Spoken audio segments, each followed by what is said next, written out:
인생의 황혼기에 접어든 많은 분이 입버릇처럼 하시는 말씀이 있습니다. 이제 살 만큼 살았지, 뭐. 남은 건 그저 자식들 잘 되는 거 보고 조용히 가는 것뿐이야. 하지만 여러분, 과연 그럴까요? 만약 당신이 지금 이 순간 인생을 끝이라고 생각한다면 당신의 남은 30년은 그저 죽음을 기다리는 긴 줄서기에 불과할 것입니다. 하지만 인생을 끝이 아닌 완성의 과정으로 바라보기 시작하는 순간 놀라운 기적이 일어납니다. 어제까지만 해도 나를 무시하던 자식들이 당신의 눈빛에서 범접할 수 없는 품격을 잃게 되고 텅 비어 보였던 당신의 하루가 위대한 철학자의 서재처럼 풍요로워지기 시작할 것입니다. 오늘은 평생을 자식과 남편을 위해 닳아 없어지는 비누처럼 살아오다 이른의 문턱에서 비로소 나라는 작품을 완성하기 시작한 이옥순 여사님의 이야기를 들려드리려 합니다. 그녀가 어떻게 자식에 대한 미련을 끊어내고 스스로 빛나는 인생의 주인공이 되었는지 그 잔혹하고도 아름다운 진실을 함께 따라가 보시길 바랍니다. 본론으로 들어가기 전 오늘 여러분의 마음 날씨는 어떤지 궁금합니다. 인생의 허무함이 밀려올 때 여러분은 어떻게 스스로를 달래시나요? 댓글로 여러분만의 작은 지혜를 나눠주세요. 제가 하나하나 읽으며 여러분의 평안을 위해 함께 기도하겠습니다. 올해 72 되신 이옥순 여사님은 얼마 전 자식들이 열어준 칠순 잔치에서 평생 잊지 못할 굴욕을 맛보았습니다. 서울 시내 비싼 호텔 뷔페, 화려한 현수막 아래 모인 자식과 손주들은 웃고 떠들었지만 정작 주인공인 옥순 여사님의 자리는 그 어느 때보다 차가웠습니다. 자식들은 자기들끼리 주식 이야기를 하고 해외여행 계획을 세우느라 바빴고 여사님이 무언가 말을 붙이려 하면 엄마 그런 건 잘 모르시잖아요 라며 대화의 문을 쾅 닫아버렸습니다. 여사님은 깨달았습니다. 내가 평생을 바쳐 키운 이들이 나를 존경하는 부모가 아니라 그저 돈과 시간을 써서 치러야 할 행사 정도로 여기고 있다는 사실을 말입니다. 호텔을 나오는 길 여사님의 손에는 자식들이 쥐어준 두툼한 돈 봉투가 들려 있었지만 마음은 겨울바다처럼 시리고 거칠었습니다. 나는 도대체 무엇을 위해 그토록 치열하게 살아온 걸까? 옥순 여사님은 그날 밤 호텔에서 받은 돈 봉투를 서랍 깊숙이 밀어넣으며 결심했습니다. 남은 인생을 자식의 안색을 살피는 조연으로 끝내지 않고 단 한순간이라도 명작으로 완성하고 가겠노라고 말입니다. 여사님은 평생을 정육점 바닥에서 피 비린내를 맡으며 두 아들을 키워냈습니다. 찬물에 손을 담가 고기를 썰고 기름기를 닦아내느라 손마디는 제멋대로 휘어버렸고 겨울이면 갈라진 손등에 피가 맺혀도 약 한 번 제대로 바르지 못했습니다. 엄마는 괜찮다. 너희들 공부만 열심히 해라. 그 말이 여사님의 유일한 주문이었고 자식들이 번듯한 직장을 가졌을 때 그것이 인생의 완성인 줄로만 알았습니다. 하지만 칠순 잔치날 보았던 자식들의 무심한 눈빛은 그동안 쌓아온 공든 탑이 모래성처럼 허망하게 무너지는 소리를 내게 했습니다. 여사님은 다음 날 아침 자식들이 가장 당황할 만한 의외의 행동을 시작했습니다. 매일 아침 자식들에게 먼저 걸던 안부 전화를 딱 끊어버린 것입니다. 일주일이 지나도 소식이 없자 오히려 큰아들에게서 먼저 전화가 왔습니다. 엄마, 왜 전화를 안 하세요? 무슨 일 있으세요? 예전 같았으면 바쁠까봐 못했다. 목소리 들으니 좋다며 구구절절 마음을 전했을 옥순 여사님이었습니다. 하지만 이번에는 달랐습니다. 여사님은 배운 대로 딱 3초를 멈췄습니다. 하나, 둘, 셋. 수화기 너머로 흐르는 고요한 정적 속에서 여사님은 치밀어 오르는 서운함을 담담하게 눌러 담았습니다. 아니, 별일 없다. 이제 나도 내 인생 사느라 좀 바빠졌거든. 나중에 시간 나면 연락하마. 여사님은 아들의 대답도 듣기 전에 먼저 전화를 내려놓았습니다. 그 순간 여사님의 가슴을 채운 것은 슬픔이 아니라 묘한 해방감이었습니다. 내가 전화를 끊는 순간 자식의 인생에서 주도권이 나에게로 넘어오는 마법 같은 경험을 한 것입니다. 이것이 바로 인생의 완성을 향한 첫 번째 발걸음, 정서적 독립의 시작이었습니다. 옥순 여사님이 먼저 수화기를 내려놓았을 때 집안에는 생전 처음 느껴보는 기묘한 정적이 감돌았습니다. 평생 자식의 목소리 하나에 일희일비하며 전화벨 소리만 기다리던 초조한 삶이 그 짧은 3초의 침묵과 함께 끝이 난 것입니다.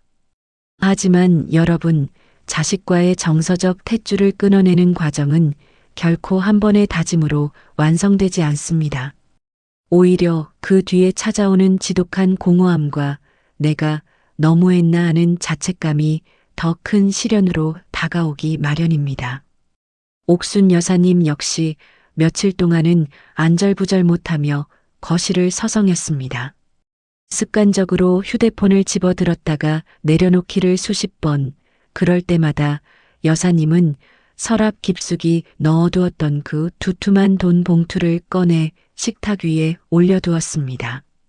자식들이 칠순 잔치에서 숙제하듯 던져준 그 돈은 여사님에게 자부심이 아니라 거래의 결과물처럼 느껴졌습니다. 그래, 너희는 돈으로 너희 도리를 다했다고 생각하겠지. 하지만 나는 이제 너희가 주는 돈보다 더 귀한 것을 찾아야겠다. 여사님은 그 길로 평생 근처에도 가보지 않았던 동네 도서관을 찾았습니다. 정육점에서 고기를 썰며 앞치마에 핏물을 묻히고 살던 인생에 책향기 가득한 도서관은 마치 다른 행성처럼 낯설고 두려운 곳이었습니다. 안경을 고쳐 쓰고 서가 사이를 걷던 여사님의 손에 낡은 책 한 권이 걸렸습니다. 독일의 철학자 니체의 문장들이 담긴 책이었습니다. 거기에는 이런 말이 적혀 있었습니다. 나를 죽이지 못하는 고통은 나를 더 강하게 만든다. 이제 그대들만의 별을 잉태하기 위해 내면의 혼돈을 품으라. 여사님은 그 문장을 읽고 또 읽었습니다.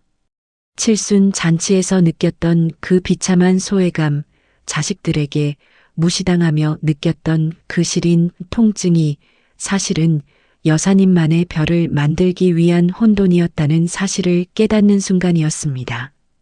여러분, 우리가 노년에 겪는 대부분의 고통은 자식이 내 마음 같지 않아서 생깁니다. 하지만 니체는 말합니다. 타인에게 이해받으려 애쓰는 삶은 그 자체로 노예의 삶이라고 말입니다. 여사님은 그날 이후로 도서관 구석자리에 앉아 자신만의 노트를 쓰기 시작했습니다. 누구의 아내도 누구의 어머니도 아닌 이옥순이라는 한 인간이 평생 가슴속에 묻어두었던 말들을 적어 내려갔습니다. 휘어버린 손가락 마디마디에 힘을 주어 꾹꾹 눌러 쓴 글자들은 여사님이 세상을 향해 내뱉는 첫 번째 함성이었습니다. 한편 어머니의 갑작스러운 변화에 가장 당황한 것은 자식들이었습니다. 언제나 밥은 먹었니? 언제 오니라며 매달리던 어머니가 연락을 끊고 도서관에 다닌다는 소식을 들은 큰아들이 급히 여사님 댁을 방문했습니다. 아들은 거실 식탁에 쌓인 철학책들과 여사님의 노트를 보더니 헛웃음을 터뜨렸습니다. 엄마, 갑자기 안 하던 일을 왜 하세요? 이런 거 읽는다고 인생이 달라져요? 그냥 편하게 TV나 보면서 쉬세요. 용돈 모자라시면 더 드릴게요. 예전 같았으면 그래, 내가 노망이 났나 보다 하며 멋쩍게 웃었을 여사님이었지만 이번에는 달랐습니다. 여사님은 돋보기를 천천히 벗어 내려놓으며 아들의 눈을 정면으로 응시했습니다. 그 눈빛에는 예전의 비굴한 사랑이 아니라 깊은 심연에서 길어올린 단단한 자존감이 서려 있었습니다. 아들아, 너는 내가 늙어서 그저 밥 먹고 TV나 보다가 조용히 사라지길 바라는 모양이구나. 여사님의 낮은 목소리에 아들은 움찔하며 시선을 피했습니다. 나는 이제야 비로소 나라는 작품을 완성하기 시작했다. 이 공부는 너희에게 대접받기 위해서 하는 게 아니라 내가 나를 대접하기 위해서 하는 거란다. 아들은 아무 말도 하지 못했습니다. 평생 자기 발 아래 있다고 믿었던 어머니가 감히 자신이 이해할 수 없는 높은 정신의 세계로 훌쩍 떠나버린 듯한 상실감을 느꼈기 때문입니다. 이것이 바로 된 하모니 말하는 4단계와 5단계의 과정입니다. 옥순 여사님은 자식의 무시라는 시련 속에서 나 자신을 대우하는 법이라는 위대한 보물을 발견한 것입니다. 하지만 이 보물을 지키기 위해서는 더 혹독한 대가를 치러야 했습니다. 아들의 당황한 기색을 뒤로하고 옥순 여사님은 다시 책장으로 시선을 돌렸습니다. 자식에게 나를 대접하겠다고 선언한 그날 이후 집안에는 정과는 다른 팽팽한 긴장감이 흐르기 시작했습니다. 아들은 어머니의 변화를 일시적인 반항이나 노년의 변덕 정도로 치부하려 했지만 여사님의 일장은 갈수록 견고해졌습니다. 이것이 바로 된 하몬의 스토리 서클에서 말하는 6단계, 즉 보물을 얻은 뒤 치러야 하는 혹독한 대가의 시간입니다. 여러분, 자식과의 관계에서 주도권을 가져온다는 것은 단순히 화를 내거나 소리를 지르는 것이 아닙니다. 그것은 자식의 무심함에 내 마음이 더 이상 흔들리지 않는 무관심의 근육을 키우는 고통스러운 과정입니다. 여사님은 매일 아침 습관처럼 떠오르던 아들들의 얼굴을 지워내기 위해 주방 대신 서재를 가꾸기 시작했습니다. 어느 날 저녁 둘째 아들이 술에 취해 전화를 걸어왔습니다. 엄마, 형한테 들었어요. 요즘 도서관 다니신다면서요? 참나. 엄마가 철학을 해서 뭐 하시게요? 남들 보기 창피하니까 제발 가만히 좀 계세요. 변호사로 성공한 둘째 아들의 입에서 나온 말은 송곳처럼 날카로워 여사님의 가슴을 찔렀습니다. 예전 같았으면 미안하다, 내 생각이 짧았다며 아들의 기분을 맞추려 애썼을 겁니다. 하지만 옥순 여사님은 이번에도 딱 3초를 멈췄습니다. 그 3초는 아들의 독설이 여사님의 영혼을 더럽히지 못하게 막아주는 방어막과 같았습니다. 아들아, 내가 보기에 내 공부가 창피하다면 그것은 내 마음이 그만큼 좁다는 뜻일 게다. 나는 내 인생의 마지막 조각을 맞추느라 아주 바쁘구나. 용건 없으면 끊으마. 전화를 끊고 난 뒤 여사님은 조용히 차를 한 잔 우려냈습니다. 찻잔에서 올라오는 은은한 향기를 맡으며 여사님은 그동안 자식이라는 우상에게 바쳤던 자신의 청춘을 애도했습니다. 그것은 슬픔이 아니라 비로소 자식이라는 구속에서 벗어나 온전한 나로 회귀하는 거룩한 예식이었습니다. 며칠 뒤 옥순 여사님은 큰 결심을 내렸습니다. 서랍 속에 넣어두었던 칠순 잔치의 돈 봉투를 꺼내어 그 돈으로 평생 꿈만 꾸었던 화방 도구들을 샀습니다. 정육점의 피 비린내 대신 향긋한 유채 물감의 냄새가 거실을 채우기 시작했습니다. 여사님은 캔버스 앞에 앉아 자신의 휘어버린 손가락을 가만히 내려다보았습니다. 평생 고기를 썰고 만두를 빚던 그 투박한 손이 이제는 자신의 인생을 그리는 붓을 잡게 된 것입니다. 첫 붓질을 내디뎠을 때 여사님의 눈에선 참아왔던 눈물이 툭 떨어졌습니다. 그것은 자식이 서운해서 흘리는 눈물이 아니었습니다. 70평생 처음으로 타인의 욕망이 아닌 나의 욕망을 위해 움직이는 손동작에 감격하여 흘리는 완성의 눈물이었습니다. 여러분, 노년의 품격은 자식이 주는 효도에서 나오는 것이 아닙니다. 내가 나를 얼마나 깊이 있게 탐구하고 내 삶의 여백을 무엇으로 채우느냐에 따라 결정되는 것입니다. 옥순 여사님이 거실 가득 그림을 그려나가고 철학적 사유를 노트에 빼곡히 적어갈수록 자식들의 태도는 기묘하게 변하기 시작했습니다. 어머니를 돌봐야 할 대상이나 잔소리하는 노인으로 보던 자식들이 이제는 어머니를 연구 대상이자 어려운 어른으로 인식하게 된 것입니다. 전화를 걸 때도 조심스러워졌고 집에 찾아올 때도 미리 약속을 잡아야 했습니다. 여사님은 이제 더 이상 자식의 일정에 자신의 시간을 맞추지 않았습니다. 그날은 내가 그림 동호회에 가는 날이니 올 수 없다. 다음 주에 오렴. 이 짧은 한마디가 자식들에게는 그 어떤 훈계보다 강렬한 경고이자 교육이 되었습니다. 부모가 스스로를 명작으로 가꾸어 나갈 때 자식은 비로소 부모를 한 명의 존엄한 인간으로 대우하기 시작한다는 진실을 여사님은 몸소 증명해내고 있었습니다. 옥순 여사님의 거실은 이제 더 이상 적막한 노인의 독방이 아니었습니다. 벽면마다 여사님이 직접 그린 투박하지만 강렬한 유화들이 자리를 잡았고 식탁 위엔 밑줄이 빼곡한 철학 서적들이 쌓여갔습니다. 집안 가득 퍼진 물감 냄새와 오래된 종이 향기는 여사님이 스스로 읽어낸 지적 영토의 향취였습니다. 이것이 바로 된 함원의 스토리 서클에서 말하는 7단계, 시련의 세계를 통과해 변화된 모습으로 일장에 복귀하는 귀환의 과정입니다. 어느 주말 큰아들과 며느리가 연락도 없이 여사님 댁을 찾았습니다.